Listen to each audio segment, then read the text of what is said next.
சக்தி தாயே போற்றி.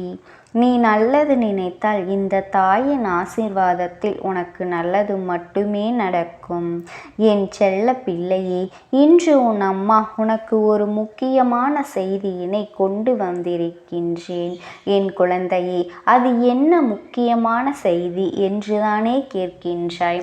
என் செல்ல பிள்ளை, உன்னை விட்டு பிரிந்த ஒரு ஆத்மா உன் இல்லத்தை சுற்றி வந்து கொண்டிருக்கின்றது. இந்த ஆத்மா சாதாரணமாகவெல்லாம் உன்னை சுற்றி வரவில்லை. உன்னிடத்தில் ஒரு உண்மையை சொல்லிவிட வேண்டும் என்று துடித்து கொண்டிருக்கின்றது. அப்படி என்ன உண்மையை உன்னிடத்தில் இவர்கள் சொல்ல போகின்றார்கள் என்பதையும் நிச்சயமாக என் பிள்ளை நீ தெரிந்து கொள்ள வேண்டும் அல்லவா? என் அன்பு குழந்தையே, இந்த அம்மா ஒரு விஷயத்தை உனக்கு சொல்கின்றேன் என்றால் நிச்சயமாக அதன் பிறகு என்ன இருக்கின்றது, அதன் பிறகு என்ன முக்கியத்துவம் என்பதையும் நீ புரிந்து கொண்டு அதிலிருந்து நீ பெற்றுக்கொள்ள வேண்டும். உனக்கான நன்மைகளை நீ என்னிடத்திலிருந்து ஏற்றுக்கொள்ள வேண்டும். என்ன நடந்தாலும் நாம் வாழ்க்கையில் எப்பொழுதுமே இப்படித்தான் இருக்க போகின்றோம். ஆனால் ஒரு சூழ்நிலையில் என் தங்க பிள்ளை, ஒரு ஆத்மாவானது இந்த உலகத்தை விட்டு சென்ற பிறகு கூட உன்னை தேடி தேடி வருகின்றதென்றால் நிச்சயமாக அதனை நீ தெரிந்து கொள்ள வேண்டியது அவசியம், கட்டாயமும் கூட. என் பிள்ளையே, இவரை நினைத்து நினைத்து நீ வருத்தப்படாத நாட்களே இல்லை. உன்னை விட்டு பிரிந்த இந்த ஆத்மாவானது உனக்கு நல்லது செய்ய வேண்டும் என்று வந்திருக்கின்றதா, அல்லது ஏதேனும் ஒரு விஷயத்தை உன்னிடத்தில் சொல்ல முயற்சி செய்கின்றதா என்று பார்க்கும் பொழுதுதான் உன் அம்மா எனக்கு புரிந்தது. இந்த ஆத்மாவானது உன்னிடத்தில் ஒரு உண்மையை சொல்ல துடித்து கொண்டிருக்கின்றது. இந்த உண்மையை நீ அறிய இருக்கின்றாய் என்பதுதான் இந்த ஆத்மாவின் மனதிற்கு கஷ்டமாக இருக்கின்றது. எத்தனையோ விஷயங்கள் உனக்கு நிச்சயமாக தெரிந்திருக்கின்றது. ஆனால் இந்த ஒரு விஷயம் மட்டும் உனக்கு தெரியவில்லை என்று சொல்லி அந்த ஆத்மாவானது உன்னிடத்தில் அதனை சொல்லிவிட வேண்டும் என்று துடிக்கின்றது. சமீபத்தில் இருந்து போன இவர் உன் மீது உயிரே வைத்திருந்தவர். உண்மையான அன்பு கொண்டு இந்த வாழ்க்கையில் எப்போதும் உன்னை எப்பொழுதும் சுற்றி சுற்றி வந்தவர். இப்போது உன்னால் தொட முடியாத தொலைவிற்கு அவர் இந்த இடத்திலிருந்து சென்று விட்டார். இந்த ஆத்மாவானது உன்னை தேடி வந்த பொழுதில், உன்னை தொட முயற்சி செய்யும் போதும் உண்மை உன்னை ஆற தழுவ வேண்டும் என்று அது ஆசைப்பட்டது உண்மைதான். ஆனால் அது நடக்கவில்லை. அந்த முயற்சி செய்யும் பொழுதுதான் உயிரோடு அவர்கள் இல்லை. அந்த ஆத்மா என்று அதற்கு புரிந்தது. நாம் இந்த உலகத்தை விட்டு சென்று விட்டோமோ என்று நினைத்தது, வருத்தப்பட்டது, கண்ணீர் விட்டது, கதறியது. ஆனால் சற்றென்று அதற்கு ஒன்றுமே புரியாத யதார்த்தம் என்னவென்று, எல்லோருக்கும் இது போன்ற ஒரு சூழ்நிலை ஒரு நாள் வரத்தான் செய்யும். பிறக்கின்ற எல்லோரும் ஒரு நாள் இங்கிருந்து சென்றேதான் ஆக வேண்டும். நினைத்தாலும் இங்கு தங்கிவிட முடியாது. எல்லோருமே இந்த பூமியில் வந்து செல்கின்ற விருந்தாளிகள்தான் என்பதனை நீ புரிந்து கொண்டாலே போதும். சற்றென்று அழுகையை நிறுத்திவிட்டு உன்னோடு பேச அவர்கள் துடித்து கொண்டிருக்கின்றார்கள். அப்படி உன்னிடத்தில் எந்த விஷயத்தை இவர்கள் பேச நினைக்கின்றார்கள்? அவர்கள் பேச நினைத்த விஷயத்தினால் உன்னுடைய வாழ்க்கையில் ஏதேனும் மாற்றங்கள் வருமா? உனக்கு தெரியாத உண்மை ஏதேனும் அவர்களுக்கு தெரிந்திருக்குமா என்பதனை நிச்சயமாக இப்பொழுது இந்த அம்மாவின் மூலமாக நீ தெரிந்து கொள்ள வேண்டும். என் தங்க பிள்ளையே, இந்த உலகத்தை விட்டு நீ செல்ல வேண்டும் என்று யார் ஆசைப்படுவது நிச்சயமாக கிடையாது. யாரும் அது நமக்கு எப்பொழுது வரும் என்று எதிர்பார்ப்பதும் கிடையாது. இந்த உலகத்தில் அனைத்திற்கும் பேராசைப்படுகின்ற இந்த மனிதன் ஆசைப்படாத ஒரு விஷயம் என்றால் அது தன்னுடைய இறப்பு மட்டும்தான். அது மட்டும்தான் அந்த நேரத்தில் என்றுதான் எல்லோரும் நினைக்கின்றார்கள். அப்படி இருக்கின்ற இந்த நேரத்தில் இவர்கள் இந்த உலகத்தை விட்டு செல்லும்போது எதுவுமே அவர்களுக்கு சரியாக புரியவில்லை. இது எப்படி நடந்தது என்றுதான் திகைத்து நிற்பார்கள். ஆனால் அது நடந்துவிட்டது அல்லவா, இனி அதனை மாற்றவும் முடியாது. அவர்களின் மனதில் என்ன எண்ணங்கள் இருக்கின்றது, அவர்கள் எதை நினைத்து வருத்தப்படுகின்றார்கள், எந்த விஷயத்தை இப்போது உன்னிடத்தில் சொல்ல முயற்சி செய்கின்றார்கள் என்பதையெல்லாம் நீ தெரிந்து கொள்ள வேண்டும். அவர்கள் சொல்ல துடிக்கின்ற உண்மை ஒருவேளை இதுநாள் வரையிலும் நீ தேடிக்கொண்டிருக்கின்ற உண்மையாக கூட இருக்கலாம் அல்லவா என் பிள்ளையே. நீ செவி கொடுத்து உன் அம்மாவின் வாக்கினை முழுமையாக கேள். ஆத்மாவினுடைய உலகம் இது கிடையாது. அவர்களுக்கென்று ஒரு தனி உலகம் உண்டல்லவா. அதையும் தாண்டி ஒரு ஆத்மா இங்கே வருகின்றது என்றால், உன்னை சுற்றி உன்னோடு பேச வருகின்றது என்று ஆசைப்படுகின்றது என்றால் நிச்சயமாக அது அவர்களுக்கு சாதாரணமாக நடந்து விடாது. அது விஷயமும் கிடையவே கிடையாது என் தங்க பிள்ளையே. அவர்களுக்கு ஆத்மாவின் உலகம்தான் சொர்க்கம். இங்கே வந்து நின்றால் அது அவர்களுக்கு நரக நெருப்பில் நின்றது போன்ற ஒரு உணர்வை நிச்சயமாக கொடுக்கும். அப்பேற்பட்ட கஷ்டத்தையும் தாண்டி உன்னோடு பேச துடிப்பதற்கும் உன் வாழ்க்கையில் தான் இருக்கின்றார்கள் என்பதையும் உனக்கு அவர்கள் உரைத்து உணர்த்து கொண்டிருக்கிறார்கள். அப்படி செய்வதற்கு காரணம் என்ன தெரியுமா? உன் மீது வைத்திருந்த அளவற்ற அன்பு, உன் மீது கொண்ட அன்பினால் அவர்கள் உன்னை பிரிந்திருக்க நினைக்கவில்லை. ஆனால் அவர்கள் உன் மீது வைத்த அன்பை நீ விட அவர்களின் மீது இப்போது அவர்கள் இல்லை என்றுடன் தவித்து கொண்டிருக்கின்ற தவிப்பினை போல் ஏற்றுக்கொள்ள முடியவில்லை. நாம் சென்று விட்டோம். நாம் இருக்கும்போதே நம்முடைய ஆசைகள் எல்லாம் நம் குடும்பத்தில் இருப்பவர்களுக்கும் நம் மீது அன்பு கொண்டவர்களுக்கும் எப்போதும் சந்தோஷமாக இருக்க வேண்டும் என்பதும், ஆனால் தன்னுடைய இழப்பு இவர்களுக்கு இந்த வலியையும் வேதனையையும் எப்போதும் நினைத்து கொண்டிருந்தால் உன்னுடைய வாழ்க்கை கேள்விக்குறியாக மாறிவிடும் என்பதுதான் இந்த ஆத்மாவினுடைய மன வருத்தமாக இருக்கின்றது. எல்லா சூழ்நிலைகளையும் தாண்டி இந்த வாழ்க்கையில் உனக்கென்று இருக்கக்கூடிய நன்மைகளை பெற வேண்டும். எதற்காக இத்தனை நாளும் உனக்கான லட்சியத்தை நோக்கி ஓடி வந்தாயோ அந்த லட்சியத்தை வேண்டும் என்று நினைக்க வேண்டும். நீ நினைத்தால் இங்கு மாறாதது எதுவுமே இல்லை. நான் இந்த உலகத்தை விட்டு சென்று விட்டேன் என்பதற்காக நீ என்னையே நினைத்து வருந்தி நினைத்து கொண்டிருப்ப. ஆனால் இங்கு நீ வாழ்கின்ற இந்த காலம் உனக்கு சந்தோஷமாக வாழ வேண்டாமா? இருக்கும்போதே உன் சந்தோஷத்தை கண்டு மகிழ்ச்சி அடைந்த நான் இல்லாத போது உன் சந்தோஷத்தை நிச்சயமாக தினம் தினம் இருக்கின்ற ஆசையோடு தானே உன்னை தேடி வந்தேன். ஆனால் நீயோ தினம் தினம் என்னை நினைத்து கொண்டு அழுது கொண்டு இருப்பதும் எந்த வகையிலும் எனக்கு விருப்பமில்லை. ஏனென்றால் நான் எப்படிப்பட்டவர் என்பதும் உனக்கு நன்றாக தெரியும். நான் நன்றாக வாழ வேண்டும் என்று ஆசைப்பட்டவர் எப்பேற்பட்ட சூழ்நிலையிலும் நான் வாழ்க்கையில் எதையும் சாதிக்காவிட்டாலும் அனைத்தையும் நீ சாதிக்க வேண்டும் என்று நினைத்து உன்னை ஊக்கப்படுத்தி கொண்டிருக்கின்றவர். அப்படி இருக்கும் பொழுது என்னுடைய இழப்பு உனக்கு வாழ்க்கையில் இத்தனை தலைகீழ் மாற்றத்தை நிச்சயமாக கொண்டு வந்திருக்க கூடாதல்லவா?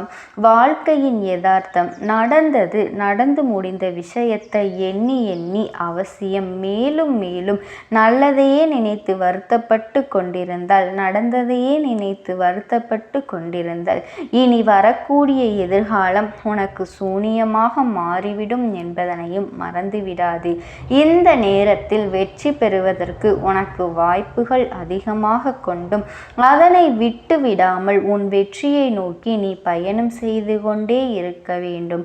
இறந்து போனவர்கள் உன்னை விட்டு சென்றார்கள் என்று நினைத்து நீ வருத்தப்பட்டு கொண்டிருப்பாயானால் அதனால் உனக்கும் உன்னுடைய உடலுக்கும் நோய்கள் வரும் என்பதனை நீ புரிந்து கொண்டு அதிகமான விஷயத்தை பற்றி மட்டும் யோசிப்பது தவறு. அதே நேரத்தில் ஒரு விஷயத்தை பற்றி நீ அறிந்திருப்பாய் என்பதையும் முதலில் நீ புரிந்து கொள். இந்த நேரத்தில் உன்னுடைய வாழ்க்கையில் எப்போதுமே நான் என்னவெல்லாம் செய்ய நினைக்கின்றேனோ அதையெல்லாம் ஒரு ஆத்மாவாக இருந்து உனக்கு நான் செய்து கொண்டிருக்கின்றேன். அந்த யதார்த்தத்தை நீ உணர வேண்டும்.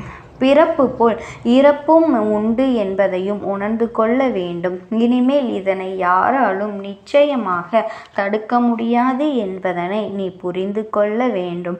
இப்படித்தான் அந்த ஆத்மா உன்னோடு பேச நினைக்கின்றது. என் அன்பு குழந்தையே, அவர்களை பற்றி நீ கவலைப்பட வேண்டிய அவசியமே இல்லை. இந்த தாயானவளினுடைய அன்பும் ஆசீர்வாதங்களும் என்றென்றைக்குமே உனக்கு முழுமையாக கிடைத்து கொண்டேதான் இருக்கும். ஓம் சக்தி. ஓம் ஆதிபராசக்தி. உனக்கான நல்ல விஷயங்களை செய்து கொடுக்கவே உன் தாயானவள் இன்று உன்னை தேடி வந்திருக்கின்றேன். நிச்சயமாக இந்த தாயானவள் சொல்லும்போது நீயே ஆச்சரியப்படத்தான் போகின்றாய். எப்படி இந்த தாயானவளால் நம் மனதில் இருக்கின்ற எண்ணங்கள் ஒன்றுவிடாமல் சொல்ல முடிகிறது?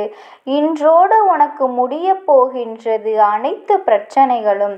என் குழந்தையே, வாழ்க்கையில் நீ எந்த அளவிற்கு என்னை நம்புகின்றாயோ அந்த அளவிற்கு வாழ்க்கை உனக்கு நிச்சயமாக எல்லாமே நல்லபடியாக நடக்கும். உலகத்திலேயே துரோகம் எப்பொழுதுமே பதுங்கி இருந்து கொண்டு உன்னை தாக்கி கொண்டுதான் இருக்கின்றது. பாசம் என்ற வேதத்தில் பல உறவுகள் இருக்கின்றது. எதுவுமே நல்லது என்று நினைத்து உன்னுடைய உள்ளம் நம்பி ஏமாந்து கலங்கி நின்று கொண்டிருக்கின்றது. கண்ட பிறகுதான் இது கலியுக காலமல்லவா என்பது உனக்கு புரிகின்றது. என் அன்பு குழந்தையே, எந்த உறவுக்கு நீ நல்லது நினைக்கின்றாயோ அந்த உறவுதான் உனக்கு பின்னால் நின்று கொண்டு உனக்கு துரோகத்தை நினைக்கின்றது. இதுதான் யதார்த்தமான உண்மை. என் குழந்தையே, ஏன் நீ என்னை இப்படி நினைக்கிறாய் தெரியுமா? ஆமாம், நான் ஒதுங்கி இருப்பதால் சிலருக்கு சில இடங்களில் நன்மைகள் கிடைக்கின்றது என்றால் நான் தள்ளி நிற்பதில் எந்த தவறும் இல்லை என்றுதான் எனக்கு தோன்றுகின்றது. அவர்களை ஒருபொழுதும் நான் மறந்தது கிடையாது. யார் என்னை நம்பி வந்தார்களோ அவர்களை ஒருபொழுதும் ஏமாற்ற வேண்டும் என்று நான் கனவில் கூட நினைத்தது கிடையாது. என்னை மதிப்பவர்களை நான் எப்பொழுதுமே தேடி போகத்தான் செய்கின்றேன். என்னை அலட்சியம் செய்பவர்களை நான் ஒருபொழுதும் திரும்பி பார்த்தது கிடையாது என்று என் குழந்தை நீ நினைக்கின்றாய். என் தங்கமே, உன்னை நம்ப வைத்து வாழ்க்கையில் ஏமாற்றியவர்களின் செயலை நீ நினைத்தெல்லாம் வருந்தக்கூடாது. உன்னை ஏமாற்றியவர்களின் வருந்தாலும் முழுவதும் வருந்தும் காலமாகத்தான் இருக்கும் என்பதை நீ நினைவில் வைத்து கொள்ள வேண்டும். அதிக பொழுதுமே உனக்கு தெரியாமல் அவர்கள் பார்த்து கொண்டால் நல்லது. எப்பொழுது அது உனக்கு தெரிகின்றதோ அப்பொழுது நீயும் உன்னுடைய நினைவுகளும் எனக்கு குப்பை தொட்டியும் குப்பையும் தான் என்று நினைத்து அவர்களை தூக்கி எறிந்து விடுவாய். உன் வாழ்க்கையில் இது போன்று உன்னை பயன்படுத்தியவர்கள் எல்லாம் நீ குப்பை தொட்டியில் தூக்கி எறிந்து விட்டாய். அப்படி எறிந்ததுதான் உன்னுடைய மனதில் ஏற்படுத்துகின்ற மிகப்பெரிய பிரிவிற்கு ஒரு முக்கிய காரணம்.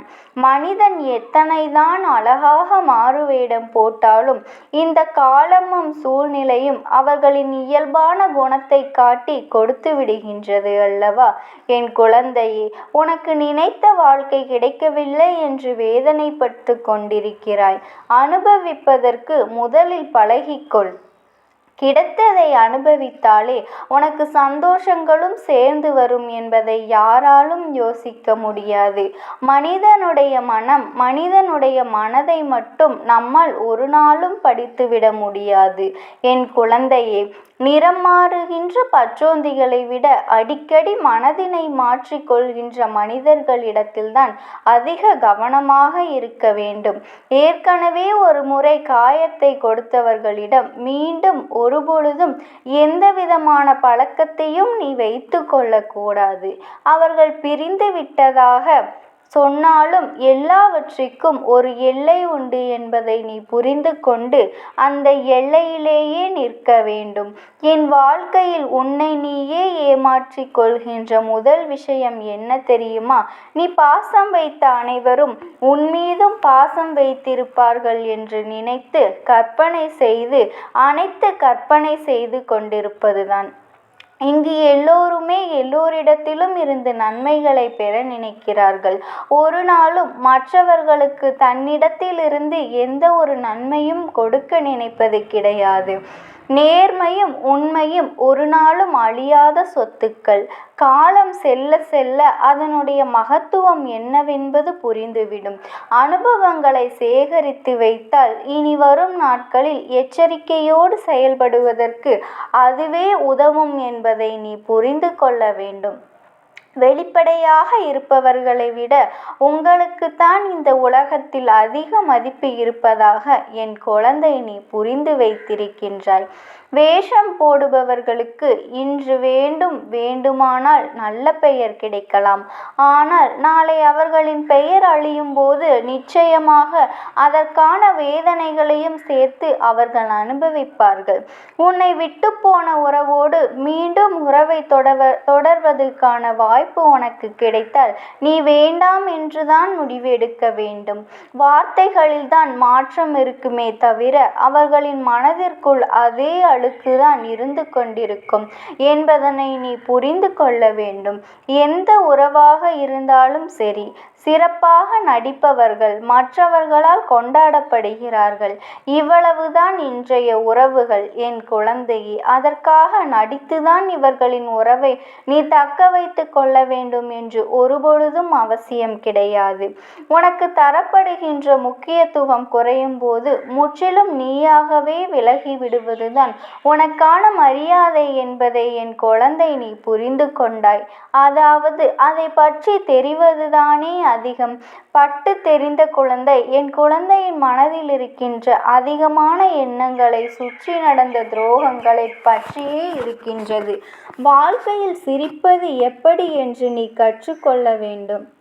நீ சிரிக்க தெரிந்த மற்றவர்களின் முன்னிலையில் சந்தோஷமாக இருந்துவிட்டால் அழுவது என்பது எப்படி இந்த உலகம் உனக்கு கற்றுக் கொடுத்துவிடும். என் குழந்தையே, மன நிம்மதி வேண்டும் என்றால் சில நேரங்களில் குருடாகவும் பல நேரங்களில் செவிடாகவும் வாழ பழக வேண்டும். ஏனென்றால் உன் முன்னே நடக்கின்ற சில விஷயங்கள் உன்னுடைய மன நிம்மதியை கெடுக்கும். அது கெடுக்கும்படியாக இருந்தால் அதே நேரத்தில் என் குழந்தையின் குருடாக இருந்துவிடு. தேவையற்ற பேச்சுகளை கேட்கும்போது என் குழந்தை அந்த இடத்தில் நீ செவிடாக இருந்துவிடு.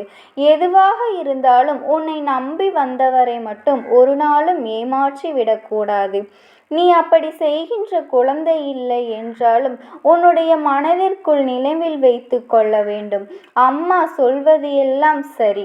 நீ பேசுகின்ற வார்த்தைகள் எல்லாமே எனக்கு இனிமையாக இருக்கின்றது. உன்னுடைய வார்த்தைகள் என்னுடைய வாழ்க்கையை பற்றி நீ தெளிவாகத்தான் சொல்கின்றாய். ஆனால் உண்மை என்ன தெரியுமா? வாழ்க்கை கடினமானது கிடையாது. வாழ்வதும் கடினமானது கிடையாது. என்னை சுற்றி உள்ளவர்களை சமாளிப்பதுதான் எனக்கு மிகவும் கடினமான விஷயமாக இருக்கின்றது என்று நீ சொல்வது 100க்கு 100 உண்மை. இந்த விஷயத்தை தெளிவாக புரிந்து கொள்ள வேண்டும். உன்னை உண்மையாகவே யார் புரிந்து கொண்டார்களோ அவர்களிடத்தில் மட்டும்தான் நீ உன்னுடைய தேவைகளை பற்றி சொல்ல வேண்டும். ஏனென்றால் அவர்களுக்கு மட்டும்தான் உன்னுடைய முக்கியத்துவம் என்னவென்பது புரியும். உன்னுடைய வார்த்தைகளை யார் மதிக்கின்றார்களோ அவர்களிடத்தில் மட்டுமே நீ